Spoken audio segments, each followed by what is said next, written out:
Okay, alright. Half-lit tayo sa hot din ganap for today, guys. Half-din ganap for today. Parang si Alden Richard po ay may bagat sa atin ba? May binunyag or may inamin na we don't even know, guys. We don't even know na ganun pala yung nangyari sa kanya last year. Pasaksagan kanyang kwan, guys, kanyang kasikatan. In fairness, sobrang sikat niya din ang danayan na activist na, di ba? Sa kasagsagan po ng kanyang pasikatan, hindi naman natin nakalain na may mga behind na kasikatan na sa ngayon, man. May mga ganyan din pa nasabi na behind that kasikatan, may tinatago rin pa na siya. May tinatago din pala siya na parang ma-emotional. Last year pala, guys, syempre tayo. Ang alam na natin is wala nang problema sa atin sa sobrang sikat niya. Nandyan na lahat. At kasama pa niya si Catherine. At syempre hindi mo maiisipin na malulungkot pa si Alden sa ganun ng leader. Pero we don't even expect na while she's under interview ay namin na din, guys, na namin niya dun na may emotional din pala siyang nararamdaman last year. We cannot judge him. Pero, we cannot judge him, guys, kasi tayo naman dito, guys, is kapag may mga nararamdaman din tayo. Kumbaga, it's not about yung nararamdaman na pagdating sa girlfriend or sa boyfriend. It's not about like that, guys. But I mean here is, it's all about the family. Family po ni Alden yung pinag-uusapan natin dito, guys. Kasi yung family kasi ni Alden, guys, ay ito ay sa atin, Family kasi ni Alden, guys, is yung lolo niya namatay. At nung namatay yung lolo niya, syempre, that time naman yung kanyang pasikatan. Kaya pala ganun yung ka-reflection o ganun yung reaction ni Alden that time last year. Kasi pala, yung sinolo niya is namatay and we don't even expect na namatay siya habang siya po ay sikat na sikat. Kumbaga is araw ni Alden, taon ni Alden that year. Kaya ganun yung nangyari. Kasi siyempre, hindi naman natin expect na ganun talaga kahirap, di ba? Pero that time, guys, ito si Alden pa, parang pakiusap ata yung nangyari dito kay Alden kasi ewan natin kung nasabay talaga yung papatay ng kanyang lolo sa kanyang kasikatan, guys. We don't know. Ewan natin, guys. Hindi natin ayaw kong magsalita about it na sinasabi nila. Kasi there was a time na may mga iba kasi mga fans na nagsasabi na Alden is just using yung kasikatan sa kanyang lolo, parang ganun. Just using the part na parang ganun. Pero, I don't know. We don't know. We don't know what's the real fact na sinasabi nila. Hindi natin alam kung hanggang kailan o saan. Hindi natin alam, guys, kung totoo yun. Dahil, parang ginagamit ng Tommy Alden yung namatay yung lolo niya dahil sa kanyang pasikatan. Pero ang ginawa niya pang-interviewer from bless sa mga fans na. Pero, yan yung lumalabas, guys, ayon dito sa ating legit na sources at ang dami na comment mang ganyan kay Alden Richard. Hindi naman natin hindi tayo natin ibabas si Alden Richard. Pero, yung sa ating, guys, is nagbabasa lang tayo ng mga comment section patungkol dito sa kanyang interview. Ang daming naawa sa kanya, pero ang dami din pong naasar sa kanya. Dahil, ito yung sabi nga kasi na nag-express kasi siya ng emotions dito while she's interviewing. Pero, totoo, guys, ang mga nagbabas sa kanya, guys, ay parang ang pinapalabas daw nila na simpatya daw yung mga nagkaroon daw ng simpatya. yung pagpatay ng lolo niya sa nangyari sa kaya daw siya lalong sumikat, guys. Yan yung sinasabi ng mga bashers kay Alden Richard. And now, sabi ko nga, kapag may mga ganyan na nangyayari, sisikat talaga yung isang tao. Pero in fairness, sa mga ganyan na nangyayari, guys, mga ganyan na nangyayari, hindi pa ba, sabi pa nga ng mga fans kay Alden Richard, hindi pa ba sapat yung nalinglang mo yung mga fans mo na kaya mo panindigan si Kathleen Bernardo? Yun yung mga sabi ng mga, in fairness,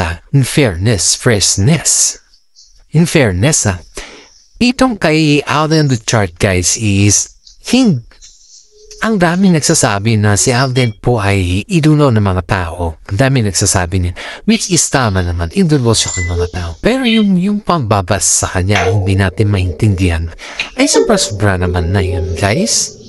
Sobra-sobra naman na yun na pambabas kay Alden Richard. Kahit naman, wala naman sa kalingkingan. Alam mo yung mga nababas kay Alden, guys, is yung mga tao naman na very insecure dahil sa Alden po ay biniyayaan na may itsura siya at saka biniyayaan na yun nga, biniyayaan din siya na yung career niya kay Kathleen Bernardo ay sumatay. Kumbaga is napaka-blessing niya ng Richard sa ngayon na taon. At tinanong ko sa ngayon na taon is marami ng taon na napakaswerte ni Alden Richard. Napaka-blessing na napaka-swerte niya at pati yung kanyang mga business. Lahat, guys, lahat yun ay dahil sa effort ni Alden Richard. Kaya sabi ng mga fans dito, sabi ng mga fans dito na yan, seems to believe daw sa Alden na patutunguhan siya sa kanyang buhay. Kasi kaya daw niyang isugal yung, kumbaga guys, is kaya niya daw isugal ang kanyang career or yung kanyang pera para sa business. Ang dami na iingat kay Alden dahil kaya niya daw isugal yung kanyang ipon. At ang business naman po is win or loss yan, sabi ng mga karamihan kay Alden. Pero itong si Alden, guys, is talagang pinalabon niya. Talagang alam niya kung paano niya manage yung kanyang business. Alam niya din kung paano din niya galawin lahat yung guys. Kaya maraming mga netizen ko ang nagsasabi na nagpapasalamat sila kay Alden Richard dahil si Alden po ay naging instrumento ng kanyang mga anak o sa kanyang mga anak para sa ganun na ay naging mas matibay pa or mas maging okay pa yung kalagayan ni Alden sa lahat. Pero in fairness, guys, ang dami natin na tutunan kay Alden Richard dahil si Alden po sa murang edad niya nagawa natin magpapatayo ng sarili ng business. Sa ganyan edad, guys, dahil tayo aminin mo man or hindi mo pa kaya humayo sa sarili mo pa. Hindi kayo man. Aminin man na hindi mo pa kaya humayo sa sarili mo pa. Napaka-badais nandiyan pa pa rin nandiyan ka pa rin sa kwan ng nanay mo, di ba? That's true. Kasi Pilipino tayo eh. Ang mga Pilipino kasi hindi sa panalait. Hindi pa natin kayang tumayo at di pa natin kayang lumayo sa ating mga magulang. Kasi gusto mo natin nandyan lahat ng nanay, andyan lang sila. Ganun tayo, di ba? Pero ito guys, si Alden Richard ay at the age of 13, talagang sumugal siya sa kanyang business. Talagang kinarir niya yung tinatawag business. Dahil si Alden po ay may time din pala na nanuwi siya sa kanyang business. Ang hirap kasi guys kung yung isa kang artista tapos sumugal ka sa isang day. Ang business kasi guys is win or loss siya. Sumugal ko o hindi. Paano kung ano hindi?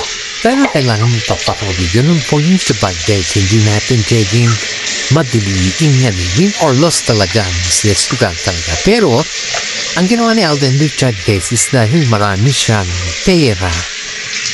Nakapag-ipon naman sa kanyang showbiz, sumugal po siya. Talagang pinakita niya yung sumugal talaga siya niya. Ito, kailangan natin mapalago ito. Ganun ba? Yung ginawa ni Alden Richard, sumugal sa mga siya. Kaya, Maraming mga fans po ang nagsasabi na sa kanya na edad ni Alden ay sumbugan siya sa isang business. So, ibig sabihin yan guys is business-minded si Alden Richard. Diba? Ikaw, kaya mo bang sumbugan? Ito naman si Inglaterra na babae guys ha. Ito naman si Inglaterra na babae. Dito tayo papasok sa Inglaterra na babae. Binulgar ba naman na may dati na palang kalipin si Alden Richard? Binulgar daw niya des. Binulgar niya na. Kaya pala may mga content creator po na nagsasabi na dati na palang may kalipin si Alden Richard. Kaso nga nang hindi lang daw din namin. Ang sinasabi na kalipin niya is not si May Mendoza guys ha. I just want to clear out, hindi po si May Mendoza yung kalipin ni Alden Richard. Kumbaga is another lady, it's a non-showbiz lady guys. Bago parang pumasok si Alden Richard sa Itbulaga, sa GMA guys, is my girlfriend na pala siya dati. Siguro, syempre, alam naman natin na hindi naman nagsasalita at hindi naman maamin si Alden sa lahat ng mga tanong sa kanya, di ba? Alam naman din natin na hindi siya umamin sa lahat ng tanong sa kanya. Pero ito lang yung masasabi natin. Yung babae na yung dating girlfriend ni Alden Richard ay wala na sila. Pero next na lang. Pero yun dating niyang kalibin. Dating niyang kalibin guys. Remember, dating niyang kalibin yun. Maraming mga netizen po ang magsasabi kung bakit bakit iniwan siya ni Alden Richard dahil lang daw kay Min ba or may ibang rason. Yan po yung mga tanong ng mga fans sa atin guys kung sino bakit anong rason. Yung tinatanong sa atin is anong rason ni Alden Richard bakit niya iniwan si her.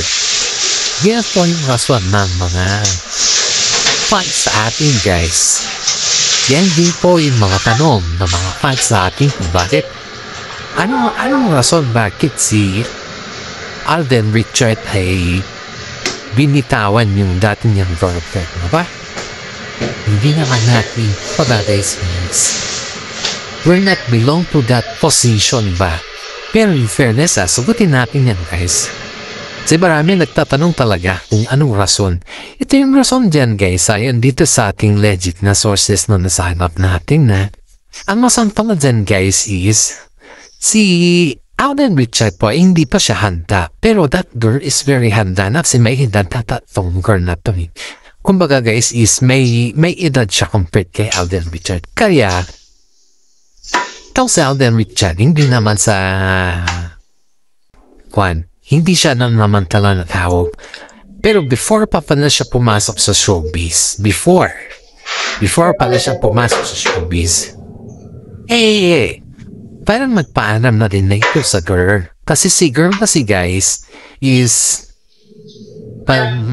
kumbaga, syempre kapag may edad na kasi, kapag may edad din yung babae, kailangan kasi may mag-focus sa Alden na alam nyo naman, gets nyo naman siguro kung po ito. Yung parang sinasakal si Alden Richard. Parang ganun. Parang kita mo yung pananakalata. Parang ganun yung point of view natin dito guys. Yun kasi yung lumalabas at yun dito kasi yung totoo. Ang hirap kasi dito, hindi kasi namin ni Alden Richard na ganun yung nangyayari. So yun guys, itong si ex na kalibin niya parang naninibago itong si Alden Richard noon dahil itong ex na kalibin niya ito din yung babae guys na tumulong sa kanya.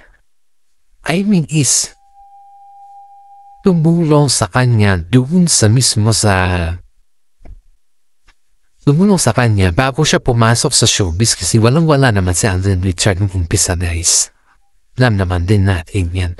Kasi lahat ng mga nag-umpisa sa showbiz ay hindi naman natin masabi na 100% may pera sila. Kaya na sila pumapasok yan sa showbiz kasi gusto nila din gumanda yung buhay. That's the reason why. Kaya lahat tayo dito ay pwede nating sabihin sa Alden Richard kung ano yung mga bagay-bagay na kailangan din natin pagsabihan paminsan-minsan. Ito guys, na-interview po natin yung isa niyang kaibigan tong si babae. Mabit naman sa Alden, wala naman pa rin masabi ni Alden Richard. Kasi si Alden po ay sobrang bait niya, alam naman din natin. Siguro this is the fast of Alden Richard kasi hindi natin ito nilalabas yung passing niya para siraan po siya. Ang point natin dito guys is kaya natin ito nilabas. Para sa ganun is makilala naman natin si Alden Richard. Hindi lamang po yung mga alam mo na. Pero in fairness guys si Alden po ay napakabait ng tao. Napakabait niyang tao pero may humahabol kasi sa kanya ngayon guys. Hindi po si Catherine Bernardo po ang humahabol kay Alden kundi yung dati niyang kalibing guys. Yun po yung humahabol kay Alden Richard sa ngayon. Alam naman ni Alden yan. Alam naman ng pamilya ni Alden yan guys. Na kay Alden na yan guys hindi niya aminin. Yan yung pinakamahirap. Yung hindi mo din haaminin pero may mga tao na nagsasabi na kailangan mo din aminin, di ba? Kasi sikat kasi si Alden, pag sikat kasi may mga protocol kasi yun na nasa showbiz na hindi kailangan ilabas yung baho mo before. Kasi parang palikit mo lang yan ba? Kaping yan. Kaping yung baho mo. Yan yun. Kaping yung baho mo. Kaya, siyempre guys, kung ikaw naman, sikat ka tapos may baho ka. Yan yung mahirap dyan eh. Hindi ka pa naman showbiz that fine pero yung mga taga-showbiz ba yung kaping talaga. Yung tignan talaga yung baho mo ba. Ganyan naman sa showbiz eh. Kapag sikat ka, titignan talaga kung nasaan yung kahinaan mo. Iyan ang showbiz, yung ugali nila. Kaya ito guys, dahil sikat po si Alden ay sinilip yung kanyang kahinaan. Pero in fairness, walang nakakaalam dyan na denied items po nila ito dati na isang aktor inahabol ng kanyang ka-live-in before dati. Yan po. Pero sikat na actor yung nakalagay. Alam po kung sino yung content creator po na vlog patungkol dyan. Pero ayaw na lang natin magsalita. Sinihirap naman pag magsalita pa tayo sa ganyan na bagay. Hindi naman natin saklaw yan. Diba isipin mo guys na yung saklaw ng natin dito is yung mag-content tayo. Diba? Ito guys, ito yung the best thing nito. Itong si Igor dahil sobrang mahal na si Alden Richard. Ewan po guys kung may anak sila. Hindi na natin kasi na-interview itong si Igor kasi masyadong private. In fairness dito sa girl, ayaw niya naman magpa-interview guys. Ayaw niya naman siya. Pero dahil nga sinabihan natin na baka maaali, baka matulungan namin siya. Ganun ba? Kasi si Alden daw guys, ayaw din. Si Alden daw, hindi daw siya nag-reach out dito sa girl. Sa ex niya. At ewan po guys kung alam din ni Catherine Bernardo at nangyayari dito kay Alden Richard. Kasi si Alden naman guys is busy siya sa mga pagpipiloto niya at ang daming niya business na yan ba pinapatayo, ganun ba napaka baga ang yaman na ni Alden. Pero ang tanong kasi hindi daw niya ni-reach out si her. Ang sabi lang ni Girl, parang may obligasyon ata si Alden sa kanya. Iyan guys, parang may obligasyon. Aba, hindi naman natin alam kung ano yung obligasyon na sinasabi dito guys. Kasi, hindi natin alam kung may anak si Alden sa kanya or wala. Bakit obligasyon yung sinasabi? Kasi, nag-live-in partner daw ito ni Alden Richard. Nung hindi pa siya showbiz. Kasi nung pumasok si Alden Richard showbiz, guys, umasok siya. Ito yung girlfriend niya eh. Ito yung girlfriend niya. Pero nagtataka na lang tayo na nung naging katamban niya na si Maine Mendoza, biglang hindi na lumabas si her. Parang kumbaga is kailangan na hindi siya lalabas para hindi daw, para hindi ba manigaw yung mga fans? Ganun ba yun? Ganun ba yung pagkaintindi ko sa mga fan dyan? Kasi buskata sin naligaw si girl kay Alden Richard. Kawawa naman. Pero ewan po guys kung alam naman ni Catherine Bernardo na ganun yung nangyayari. I don't know guys. At sana naman magustuhan din ang ating content. Sa susunod na content po natin guys, ilalabas natin po ano na yung nangyayari dun sa girl na naging kalibin ni Alden Richard. Please watch our YouTube channel kasi kakaiba to guys, very unique. Napaka-unique ang ating YouTube channel, hindi lamang po para sa mga kung ano-anong event yan, kundi po ay napaka-unique sa lahat. Kaya paki-like and share ang ating YouTube channel. Maraming salamat at God bless po sa ating lahat.